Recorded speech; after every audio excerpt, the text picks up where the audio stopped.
Good morning, everyone. My name is Rich Sloma. Welcome to today's New York State Archives presentation of establishing records management policies and procedures.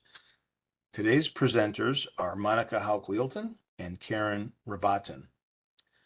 Monica is with our local government advisory services as the Records Advisory Officer for counties, libraries, and miscellaneous governments. And Karen is with our scheduling and state agency services staff. The session is being recorded and will be available for future viewing.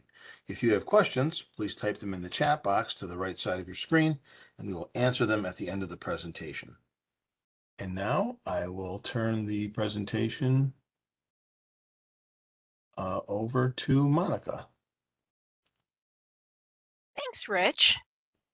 Good morning, everyone. Thanks for joining us today. As Rich said, I'm Monica, and today Karen and I are going to be telling you a bit about how and why to create policies and procedures for your records management program. We're going to start with a brief description of the role of policies and procedures in records management, define the difference between a policy and a procedure, explain the value that they create for your program, and talk about why you may be a little reluctant to start drafting policies and procedures, but really shouldn't be. Then you will also provide some practical tips on how to get started writing policies and procedures. We'll suggest some topics to consider including and discuss next steps once you're ready to share content. Finally, we'll give you a quick list of 4 important session takeaways. So Karen, how do policies and procedures fit into a records management program?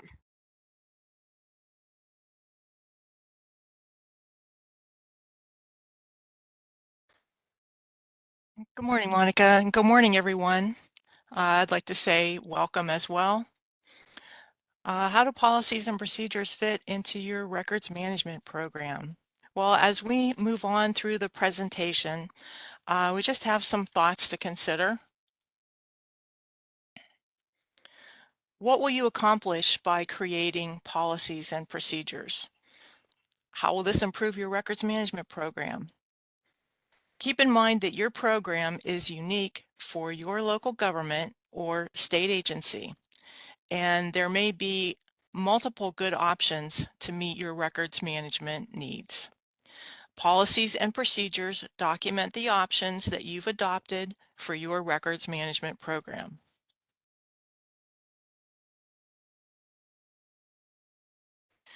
Policies and procedures are a foundation for your records management program.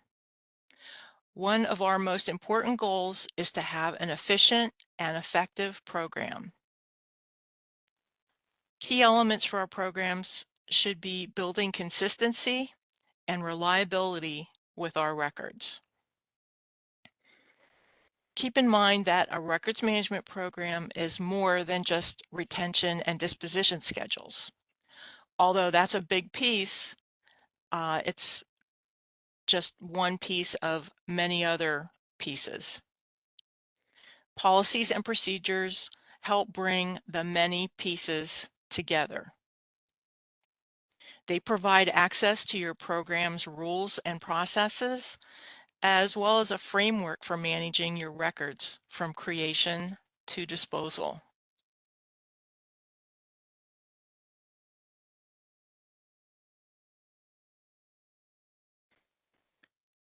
So what are policies and what are procedures?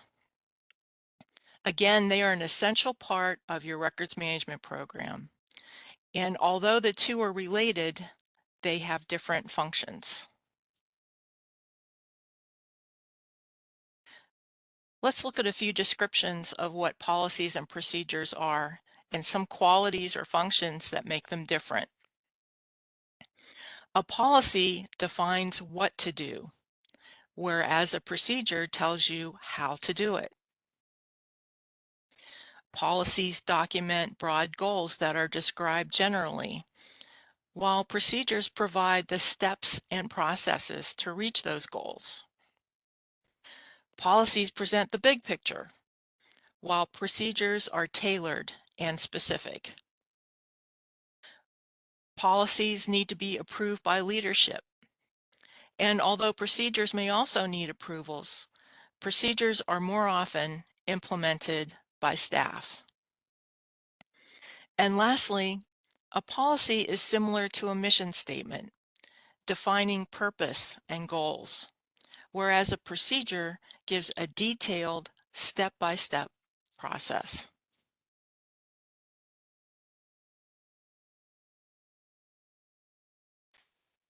Do we need both? This is an important question. The short answer is yes, we do need both. Policies define overall your records management plan and allow effective decision making. A policy is a statement of intent. Now, procedures ensure policies are implemented and then followed by your staff. Procedures are an established or official way of performing work and records-related tasks.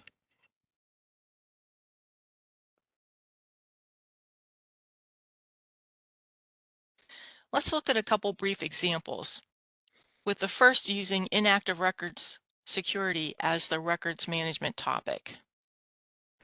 The policy in this case states that inactive records must be stored securely. And the policy, remember, is the what to do. The procedure, or the how to do it, says inactive records are stored in the file room, which will be locked at all times unless records management staff are present. The procedure is giving specific actions to take in order to securely store inactive records.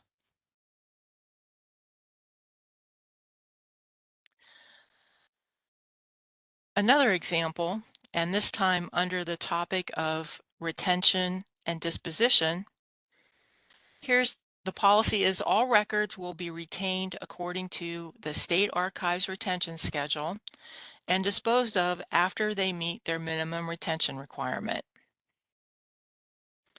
A specific action or procedure to implement this policy for disposition is when the minimum retention period for a record series is met, their disposition must be documented on a destruction authorization form.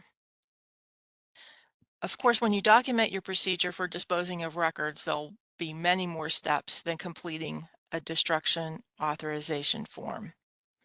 But hopefully these examples are helping you to begin thinking about your records management program and items to add to your policies and procedures list, as well as having an idea of what the policy piece is and what the procedure piece is. For the next several slides, we'll hear from Monica.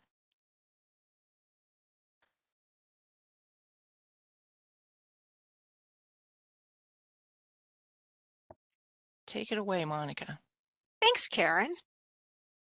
Now that we know what policies and procedures are, why do we want to invest staff time and effort in creating them? In brief, if you figure out how you're going to do things and write it down, then make sure that everyone who needs to know about the processes can access the written resources, life's going to go much more smoothly for you. If you write procedures that are in keeping with legal and regulatory requirements, like specific retention periods, or that help you perform tasks in accordance with these requirements, like finding, retrieving, and releasing requested records within the prescribed time period, then you're more likely to consistently meet your obligations. Having set standards and ensuring that information about them is available to staff helps ensure consistent quality of and access to work product. If you've talked to me before, you know that I love to give simple, explanations of what records management is, the kind of thing you can distill for staff when you're trying to get them on board. And one of my favorites is to say that records management is about ensuring that staff can find the information that they need quickly so that they can do their jobs. Following procedures consistently makes this much more achievable. And while you might have a training program for staff, are you training new staff as soon as they come in the door before they have a chance to even touch government records? Probably not.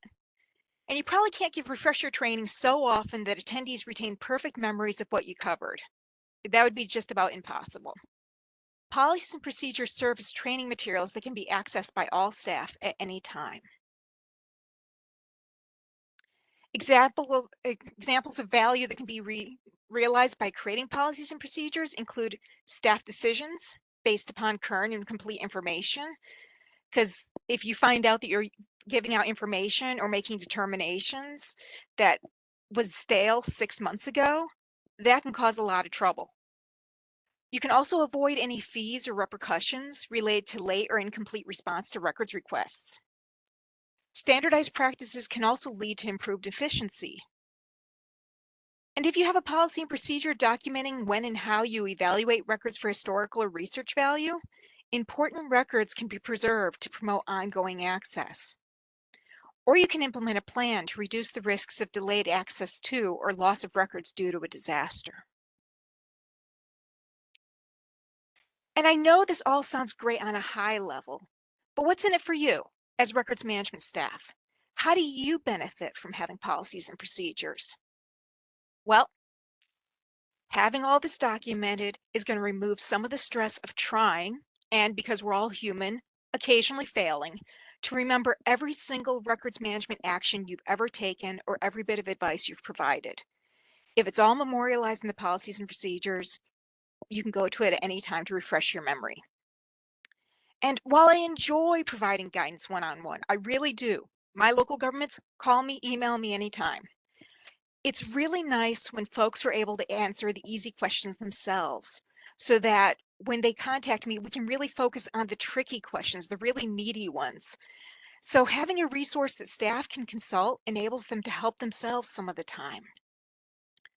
Fewer questions to answer also makes it easier for records management staff to take time off so that you can meet your personal obligations or relax without worrying about everything that's going on in the office quite as much. And that might mean that you can come back a bit healthier and a bit refreshed and prepared to meet your next challenge.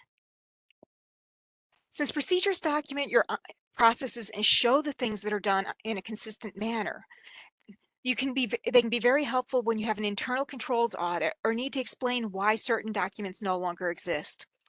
If you can point out that we destroy these records in accordance with the retention requirements, and here's documentation of our procedure to do that, and here's documentation that we actually do that based upon our procedures, then you're in a pretty safe space. Documenting your processes can also be used to support statements regarding how funding and staff time are expended to meet program obligations. If you need to say what you're doing and how the program is run, you'll have information right there about the steps you follow and all the different responsibilities that you have. But records management isn't just something that is done by records management staff. General staff are also involved. We all handle records. We all create records. So what are the carrots you use to encourage participation of general staff? Well, if you got policies and procedures in place and staff follow them, they're going to have a greater chance of finding the content they need quickly.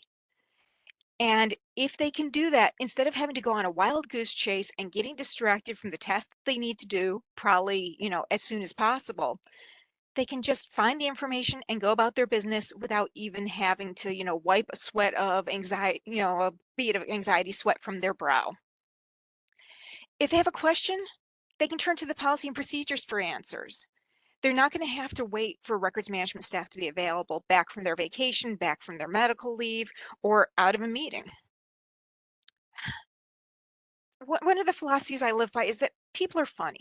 They sometimes do things that aren't going to serve their needs. And that means that sometimes they don't want to admit that they don't know something.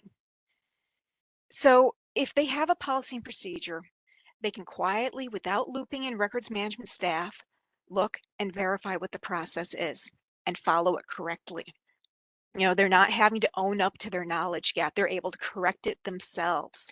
And that makes them feel like they've achieved something, and that makes them feel like they have maintained their professional, reputation. Because even though you and I wouldn't hold it against them for asking a question, we'd probably be really happy they asked a question.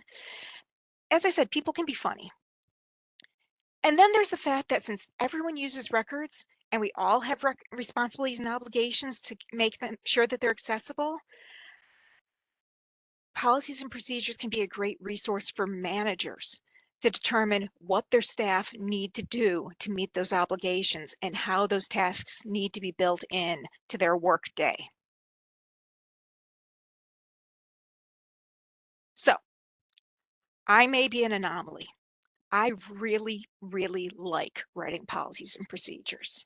And it's not because I'm super bossy. It's really just because I'm interested in how we develop business processes, how we analyze what we do, and how we analyze the way that staff work. Are my colleagues going to think this is as good an idea as I do? Are they going to play along?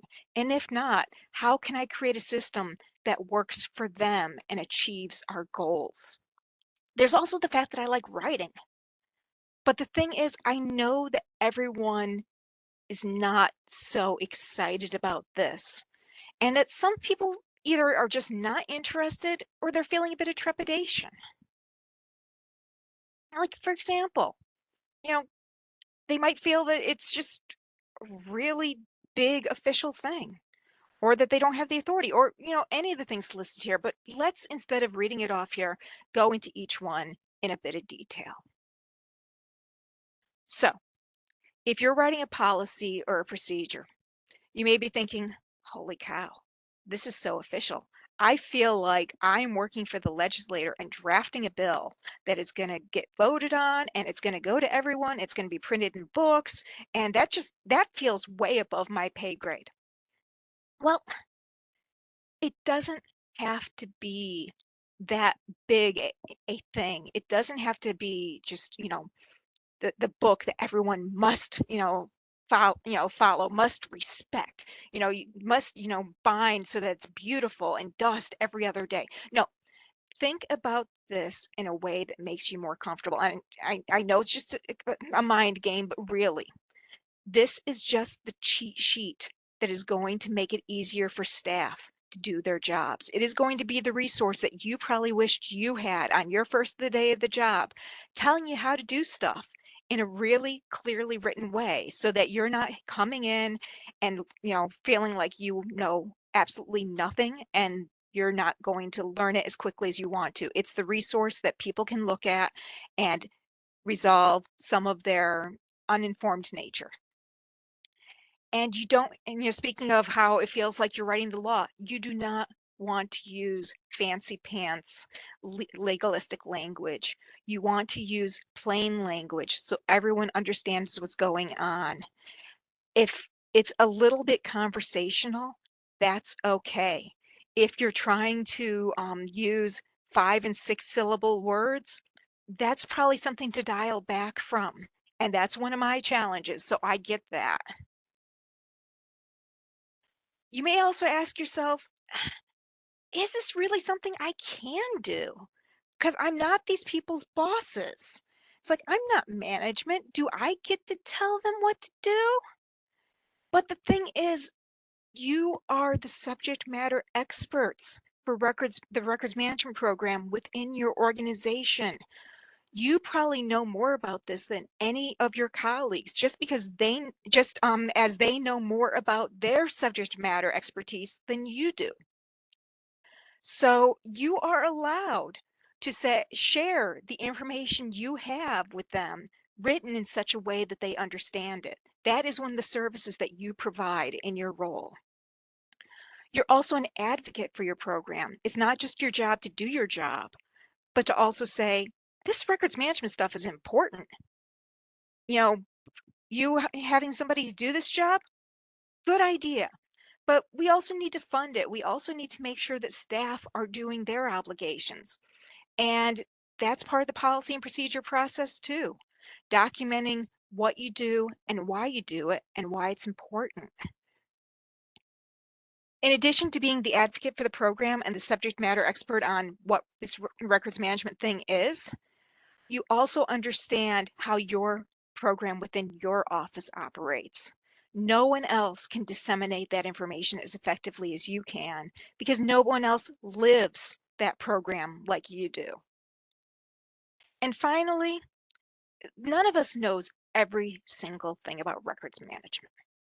And sometimes you got to bring in a colleague or someone from the state archives to do some analysis or give an opinion or help you tease out an answer to something that's a little bit hairy.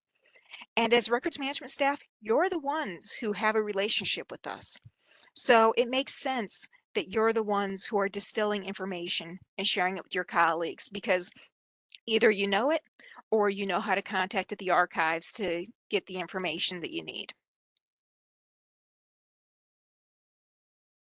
Now, sometimes we're afraid to share our opinions because what if somebody doesn't agree with us? And what if they're kind of snotty about it? Well, first of all, you got to ask, who is really going to do this? Because in my experience writing policies and procedures, the vast majority of the folks aren't going to be interested in creating input. They're just going to be happy that you're thinking about records management so they don't have to. It takes a special kind of person to get really excited about records management. And I think in this, session, we're, with our kind, but when you're in your office, a lot of people are going to say, "Oh, you're thinking about this? That's great." But the folks who do have concerns, ask yourself whether they're providing constructive feedback based upon knowledge or analysis. When I've written procedures, there have been times when colleagues have told me, "Monica, you've really put a ton of thought into this. I can see that. And it sounds great in theory, but it won't work because X or Y." And do I love hearing that?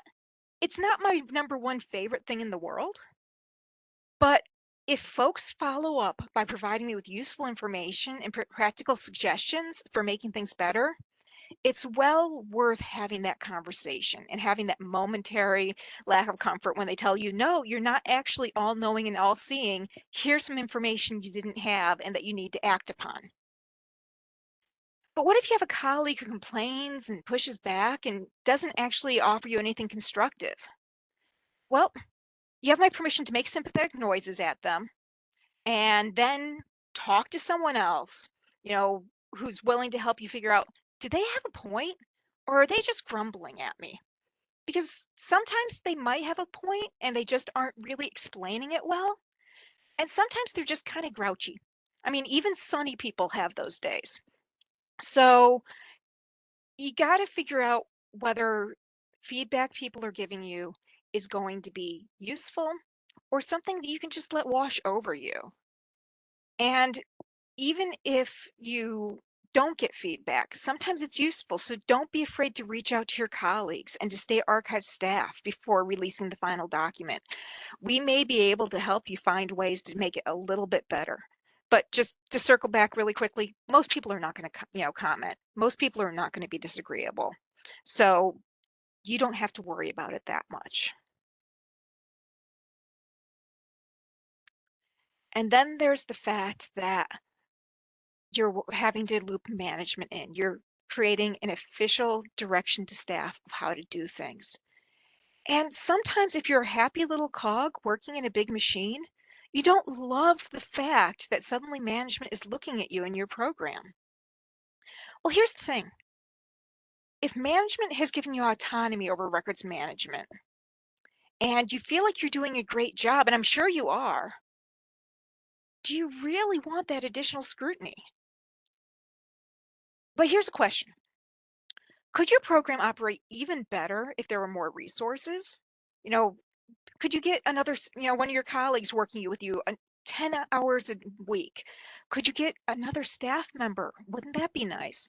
Could you get a little more funding? Could you even just get a new step stool so that you can reach the top shelf of the record storage room without injuring your back?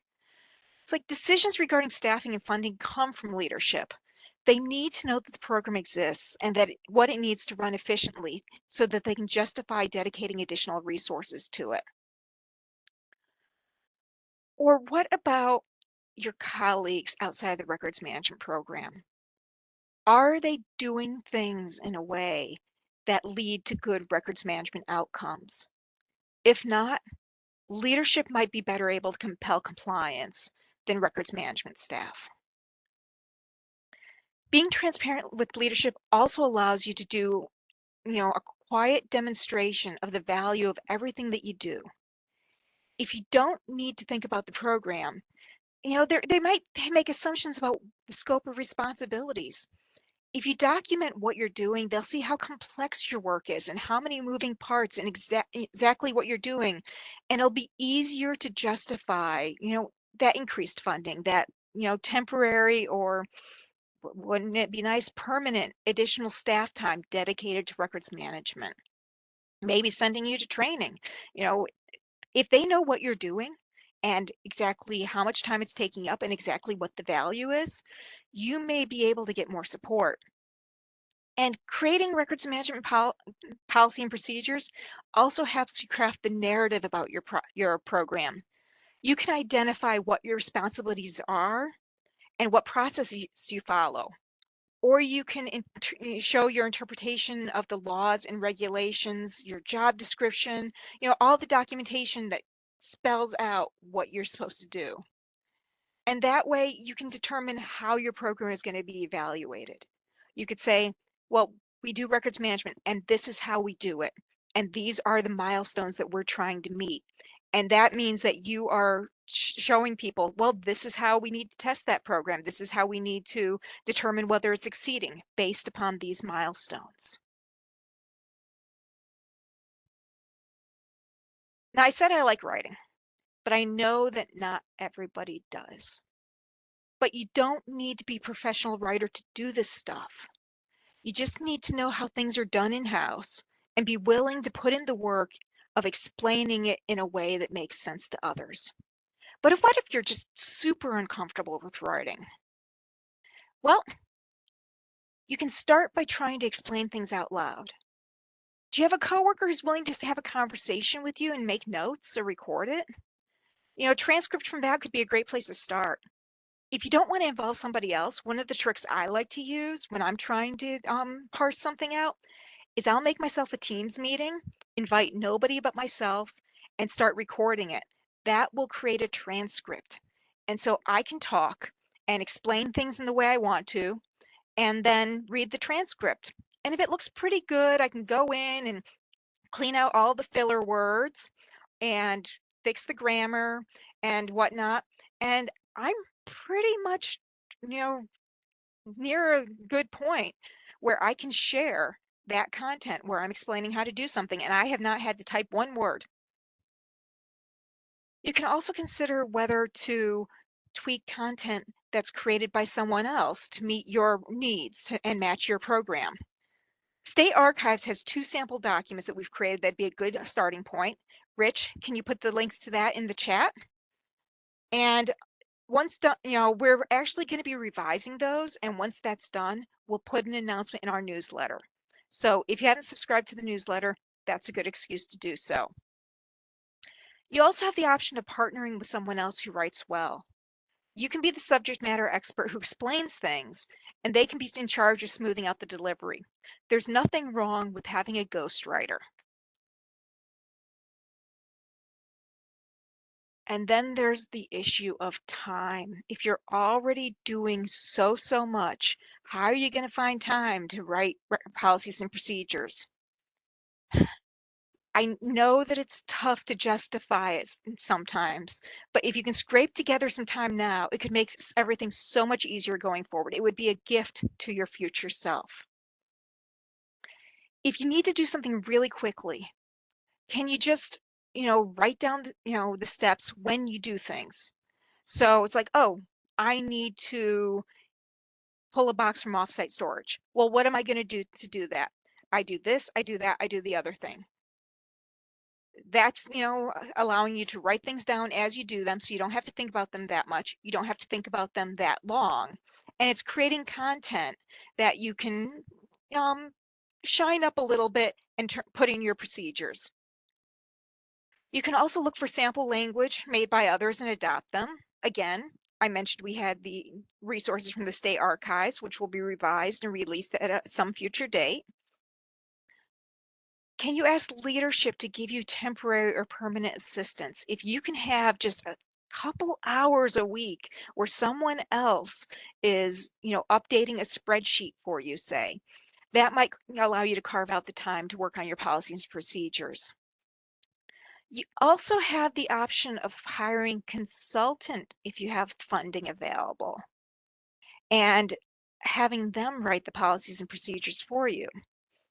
That might not be ideal though, because the consultant doesn't live your life or work in your office, and they may have their own ideas about how things should be done that don't reflect what works best in your office. So if you go this route, you really have to make sure that you sit down with them, you talk about what you actually do, allow them to talk to other staff about what they do, and ensure that their work product reflects what's actually happening. You also want to consider whether, if records management is one of your many priorities, if you wear multiple hats, if having policies and procedures is going to allow you to dedicate less time to records management and more to your other obligations. Like if you're both the records access officer and the records management officer, time not spent on records management is time spent ensuring that you're releasing records in response to FOIL requests in a timely manner.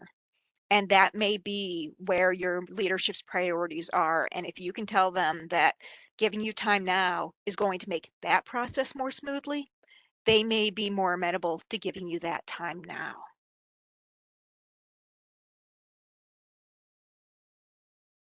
So how do you even get started with this?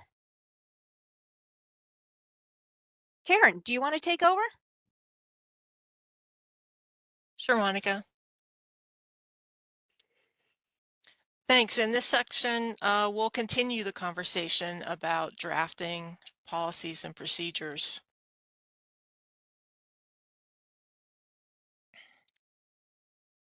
Which comes first, policy or procedure? Fortunately, this question shouldn't prompt a discussion on evolutionary biology, like the age-old chicken or the egg question. You will find more often than not the recommendation that the policy comes first. As shown in the previous slides, policies focus on the big picture, establish the framework for your records management program, essentially setting the rules and guidelines to ensure your program runs smoothly and consistently. The procedure provides documented, detailed instructions on completing specific tasks when managing your records. The goal, remember, is to have policies and procedures for effective records management. Now, that doesn't mean we all must follow the same path. If time and staff are available, could you start documenting steps to complete routine tasks while waiting for management to iron out some of the policy decisions? Certainly. There are no penalties for making progress on procedure drafts before the final policy is approved. Create your own playbook by managing your staff, time, and resources effectively. Within reason, follow the path that makes sense for your organization.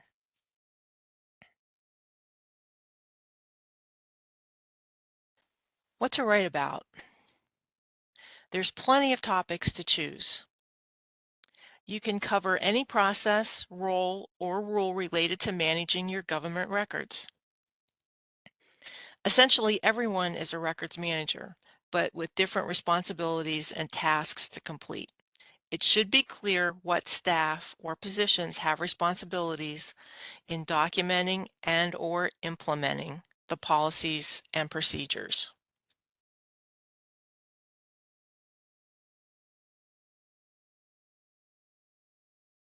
How should we identify high priority topics? Well, one group may be those that keep you out of hot water.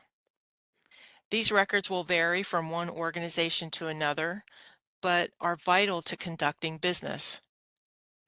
That's always a good place to start. Another higher priority group may be processes that help staff meet day-to-day obligations.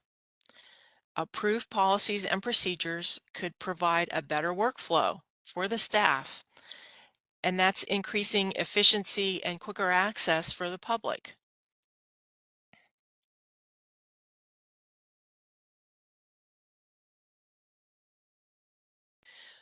What about using the records lifecycle for content ideas?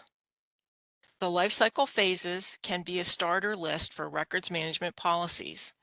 These policies will guide the handling, storage, and eventual disposition of records. In the next several slides, Monica will look at some specific examples using the records lifecycle for content ideas. Thanks, Karen.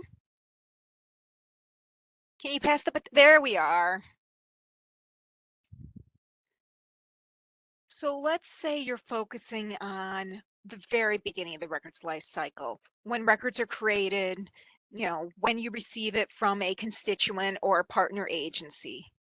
Well, you might want to have a policy procedure about what file formats you're using for those records based upon the function. And that can be what format your staff create them in, whether it's these must be digital, or they must be in paper, or they must be in a particular file format for digital records. Or you can say, we receive architectural drawings or land drawings. They need to be in, electronic format going forward. Some of these may not be decisions that are made strictly by records management staff, but can, in consultation with program staff who are, aware of their requirements and legal requirements, can be memorialized within records management documentation. On a more records management note, the policies and procedures can be a great place to talk about naming conventions and metadata selection. When you're creating a document, how do you describe it so that staff can find it again easily? For records in active use, you can create procedures or policies about when and how to maintain superseded versions of electronic records, or how to identify which copy is the official copy and what to do with duplicates. And of course, you can talk about how to determine retention time and where to keep the records.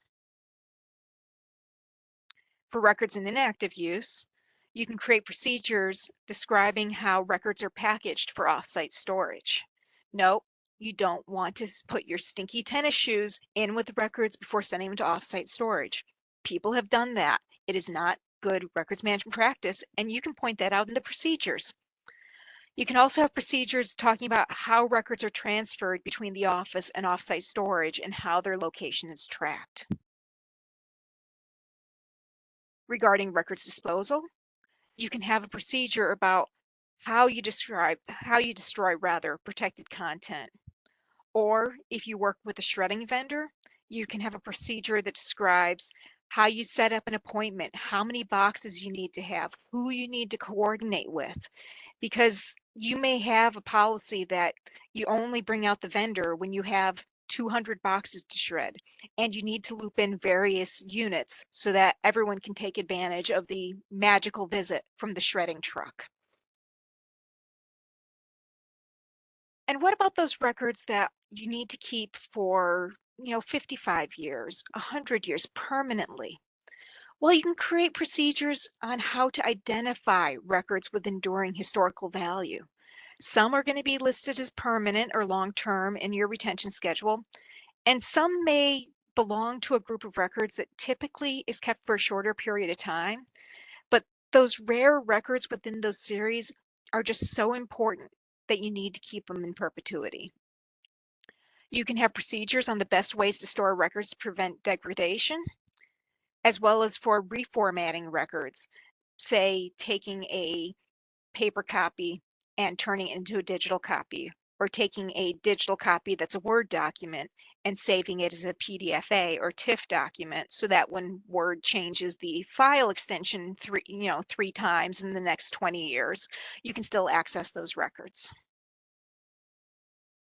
Or for any place in the cycle, you may have a procedure talking about how to prevent inappropriate access to the records, or how to ensure, figure out which ones have historical value. You may know as soon as that record comes into your office that this is something that needs to be kept permanently. Or you may have a procedure for providing access in response to FOILs, audits, subpoenas, and discovery demands. How do you work with the records access officer or your controller's office or counsel's office to make sure the information gets into their hands quickly? So, hey, Karen, how do we distill all this down? How do we make sure that we succeed in writing policy and procedures? Well, we can start small and build from there. Whether you have insufficient time, staff resources, or other barriers, documenting policies and procedures really is a project where starting small is an option.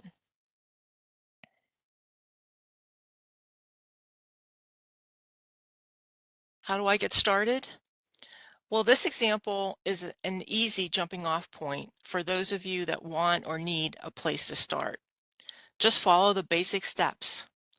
Take content that already exists in your email, create a document, save it to a file, and you're on your way.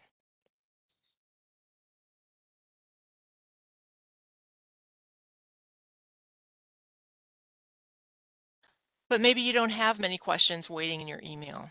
Your staff may ask verbal questions quite often that you provided responses. You may have your own questions or topics you thought about recently. Any or all of these may lead to the development of a policy or procedure.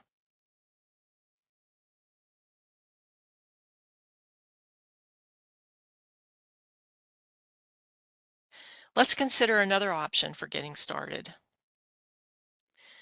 We can create an initial list of topics that need to be covered. If needed, you could get help by brainstorming with staff or visit the records management section of the State Archives website, or use any of the ideas that Monica presented when she went through the records lifecycle. The key is pick one easy item from your list as a starting point. It may be short, it may be a task that's completed nearly every day. Just don't choose a complex topic yet, or a topic that you need to research. Begin with an easy item and build from there. Get started by putting ideas on paper or an electronic file if you prefer. Feel free to leave blanks and come back to it later. The step forward is getting ideas recorded. Focus on the individual content at this point, not the big picture.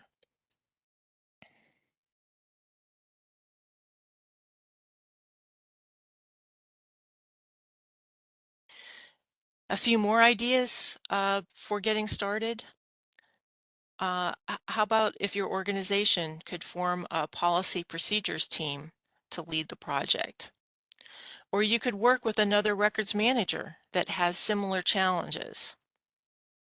That way you could motivate each other, keep track, and keep your project moving. You can also access sample documents from other records management programs found online for ideas. But just a word of caution, consider the source. Just because it's on the internet doesn't mean it's good or even accurate.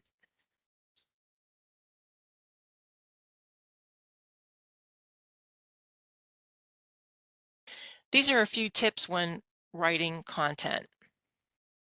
Use plain language. Now, Monica touched on this earlier. Plain language is everyday words so that everyone can understand and use the information easily. Plain language is clear and concise. Set a helpful tone by using a conversational tone instead of a legal or bureaucratic tone. If you're using technical terms, be sure to define them. Content should be easy to skim to improve readability. You can accomplish this by using headings and bulleted or numbered lists when appropriate. Keep paragraphs short. Have plenty of white space or empty areas on the page or screen without text or images. And finally, add a table of contents if appropriate. If the policy or procedure is very lengthy, then a table of contents may make things easier for staff looking for specific items.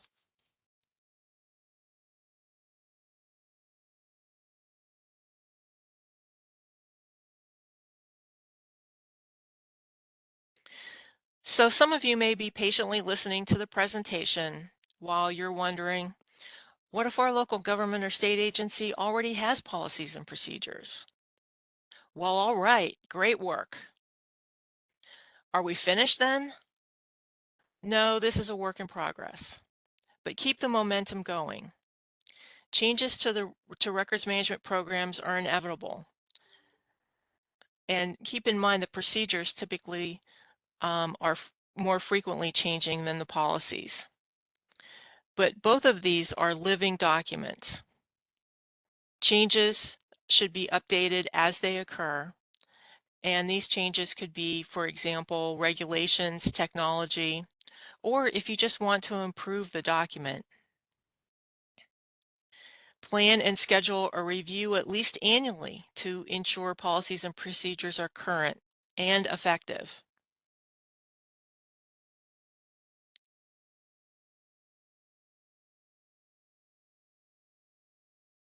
And Monica's going to give us some next steps. Thanks, Karen.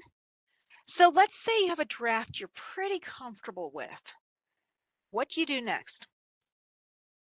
Well, you can start with going for an unofficial review. Do you have a work friend whose judgment you trust? You can ask them to look at it and let you know if there's anything that doesn't really make sense or about what they have which they have concerns. Don't focus solely on people with records management knowledge when you're looking for a guinea pig. The opinion of someone who knows very little about records management, but is willing to articulate how they feel about what's being written is going to be so valuable because they're not using their own knowledge to fill in gaps in the information you provide or interpret confusing wording. Once you've gotten feedback and applied it, or you've been told that your draft is amazing just the way it is, it's time to go for official review. And if there are no substantive comments, sign off by leadership.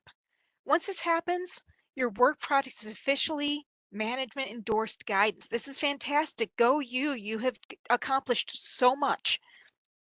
And at that point, you get to loop staff in.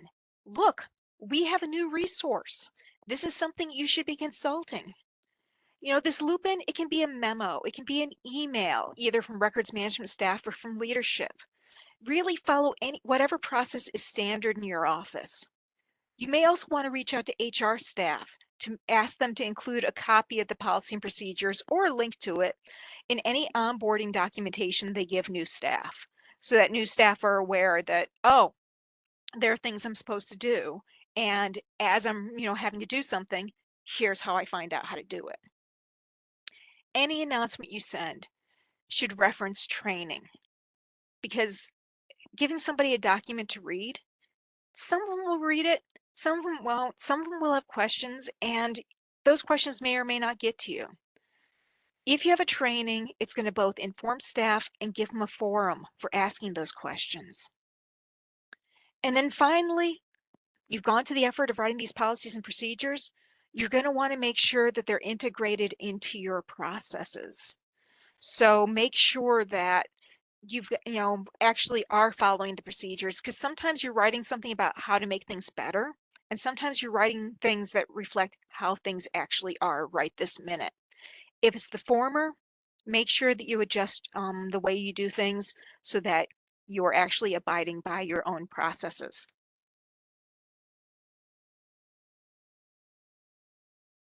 I talked about looping people in, and I talked earlier about how sometimes people will grouse and grumble and complain. How do you get staff to play along? How do you get them to buy in? Well, one of the most important things in my mind is you got to make sure that they know that they can come to you and that you are a friendly source of information, that you are not getting on your high horse, you are simply telling them how to make their lives easier. So be friendly, be available, make sure that people aren't afraid to talk to you. You can also explain to staff, listen, this is actually going to make your lives better, and it's going to make it easier for us to do our jobs and make the public that we work with every day a little bit happier. Because who wouldn't like to have fewer complaints in their workday? You can also mention that you're going to, every single person is going to have access to this document. Everyone should be on board with what the requirements are for them, and everyone should be able to use that cheat sheet as necessary to either confirm their memory of how things are done or learn how to follow a process without having to ask 5 people. And worst case, you can have people watch this webinar. Sometimes saying that you feel something is important may not carry as much water as saying, oh, the folks at the state archives, well, they're obviously very scary. They're not, following bullet number 1 here. They're not open to communication and positive. Folks at the state archives, you don't want to tangle with them, and they say you should do this. Or you can say we're absolutely lovely folks and that we say that they should do this, and say if that works either. So time is running, short. We're almost at the end of the hour. We've told you a lot of things. So what are the most important points to take away from this session? First, policies and procedures are useful. They can help you ensure that staff have access to consistent and accurate information. They are not going to play the game of telephone that I think a lot of us played as kids, and the information that they get is not going to have been modified by like 3 different people, and changed over time. Policies and procedures also memorialize how the program operates, and that can be incredibly useful for records management staff. So don't be shy about explaining what makes your program tick and why it's important. As you're writing, don't focus on the big picture. Don't think you have to write a, dissertation. You can write incrementally. You can come up with one cheat sheet about one process and stop there for a bit. And guess what? People are going to be better informed about that one process. You're going to have memorialized that one process. That alone is going to make life easier. And then when you're ready, you can start on the next cheat sheet. You can start on the next, advancement towards a really well described program. And once your content's been finalized, make sure that staff knows that it exists and can easily locate it. Because if you go to all the effort to create this and staff can't reference it, it's really nice to have, but it's not really doing everything it can to make the program operate better and make your lives easier. Going to leave the screen up while we take questions, but if you are a state agency or local government, there are staff at the state archives who are dedicated to helping you run your records management program. We won't do day-to-day stuff, but we can give you advice. We can interpret retention schedules. We can help you brainstorm on how to achieve your goals or remedy issues. And here's the contact information for the folks for you. If you're a state agency, you work with Karen and her colleagues in scheduling and state agency services. Contact information listed there. If you're a local government, you work with the Records Advisory Officer, and our contact information is here. It's also available on our website. And Rich, could you put that link in the chat, please? Yes, I'll sure we'll do that. Thank you. And since you guys are about to get the link in the chat, I'm going to move one slide forward, and we are ready for questions. Okay, we have a couple of questions here. We have earlier had a comment from Kristen who said having a policy / procedure document is a good protective practice. People may not look at them, even though they're reminded about them all the time. However, the document exists and they were told about it. I 100% agree, Kristen. Sometimes you need to show that I'm not 100% sure if this person read it, but I made every reasonable effort possible to make sure that they know the right way of doing things. Okay, also have a question here. from Maria. When setting up policies and procedures, is it best to have a separate section for digital imaging for those moving in that direction? It's a fantastic idea to describe your digital imaging process and priorities in a procedure. And if it makes narrative sense to have it in a separate section, and it probably will because people will probably be skimming through the procedures to find content about digital imaging, then that's a good way to go. Okay, and we had also had a question from Joni. What can we do if other departments are not following the records management procedures? When I was a records management officer, I found that you had a couple of different options. I would usually start by being really, really pleasant and very present in their lives. And sometimes if I was bubbly and friendly and made compelling arguments and was just really, really warm and friendly at them, they would either decide that it was an important thing to do because I made compelling arguments, or they'd start playing along so that I would go away and be pleasant at someone else for a while. That may or may not work for you. It's also possible to talk to your management and see if they think it's important to loop in leadership elsewhere within the organization to emphasize that records management is an obligation of everyone and that everyone should be following the procedures. Unfortunately, we can't hire enough records management staff to stand behind every single employee with a pointy stick and poke them if they don't follow the procedures. But sometimes there are ways of compelling them, whether it's being very pleasant and slightly annoying at them, whether it's peer pressure, whether it's, a soft push by management, or sometimes a more aggressive push by management to remind staff that this is an obligation and that it is part of their work duties.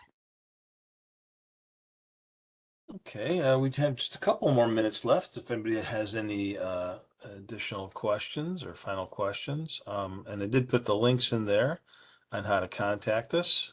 And if you have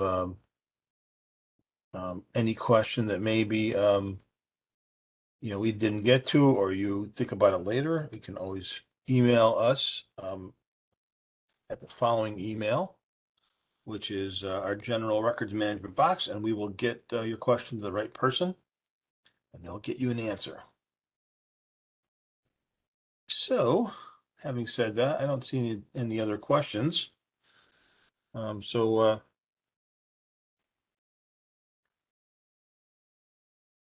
Yeah, just a few minutes left. So Karen, I hogged all the questions. Do you have any closing remarks you want to make? You did a fine job, Monica, on answering those questions. Other than thanking everyone for attending today, we appreciate your time. And if you have any questions, please feel free to reach out to us. We're here to help, and we'll gladly help if we can.